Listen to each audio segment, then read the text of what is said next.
बिस्मिल्लाहिर्रहमानिर्रहीम। अस्सलाम वालेकुम दोस्तों, आज की इस वीडियो में बात करेंगे दास्तान एपिसोड 32 के ट्रेलर नंबर 1 के हवाले से। आज के हमारे मौज़ूआत कुछ यूँ रहेंगे। अल्पागो, बातूगा, तैमूर कैसे इन बारीकी कुत्तों से आज़ाद होंगे और इनकी मदद के लिए कौन आ सकता है।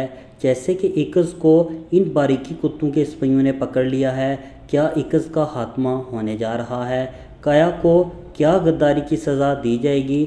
आने वाली एपिसोड का ट्रेलर कब रिलीज़ किया जाएगा। तमाम तरह मालूमात जानने के लिए वीडियो को अंत तक ज़रूर देखिएगा। और अगर आप हमारे चैनल पर नए हैं, मेरी आपसे गुजारिश है हमारी यूट्यूब चैनल को ज़रूर सब्सक्राइब करें। एपिसोड नंबर 22 के हवाले से मेरा तजज़िया शानदार रहा। जैसे कि मैंने आपको बताया था, अलवेजा खातून की आने वाले एपिसोड में हम गद्दारी देखेंगे, बिल्कुल ऐसे ही हुआ। पर अगर बात करें काया की, जब अल्पागो, बातूगा और तैमूर तमाम सिपाही गोग खान महल में आएंगे तो काया की गद्दारी भी उसकी माँ की तरह खुलकर सामने आ जाएगी। इसी तरह अल्पागो खान कभी भी काया पर एतमाद नहीं करेंगे और इससे कभी भी गोग महल का खान नहीं बनने देंगे।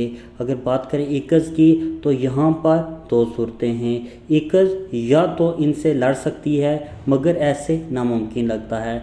यहाँ पर सिरमा और चोलपान खातून भी आ सकते हैं और ऐसे भी मुमकिन है कि इससे कैदी बना लिया जाए। इसे कैदी क्यों बनाया जा सकता है वो मैं आपको आगे बताता हूँ। जैसे कि अल्पागो, बातूगा और तैमूर को इन बारीकी कुत्तों ने दोबारा फिर पकड़ लिया, मगर यहाँ पर बातूगा और बार्स कमांडर पर हमला करेगा और ऐसे भी मुमकिन है कि इसे गिरफ्तार कर लिया जाए और कैदी बनाकर ये चारों आज़ाद भी हो जाएं और इसे अपने गोग महल में ले जाएं। और आने वाले एपिसोड में हम देखें कि इकज़ और बार्स कमांडर का तबादला किया जाए।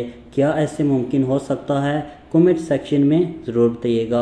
अगर बात करें ट्रेलर की, तो 14 मई को एपिसोड नंबर 23 का ट्रेलर रिलीज़ कर दिया जाएगा। एपिसोड नंबर 22 बहुत ही शानदार ही दास्तान के बेहतरीन तजज़िये के लिए हिस्ट्री विद कैसर को ज़रूर सब्सक्राइब करें।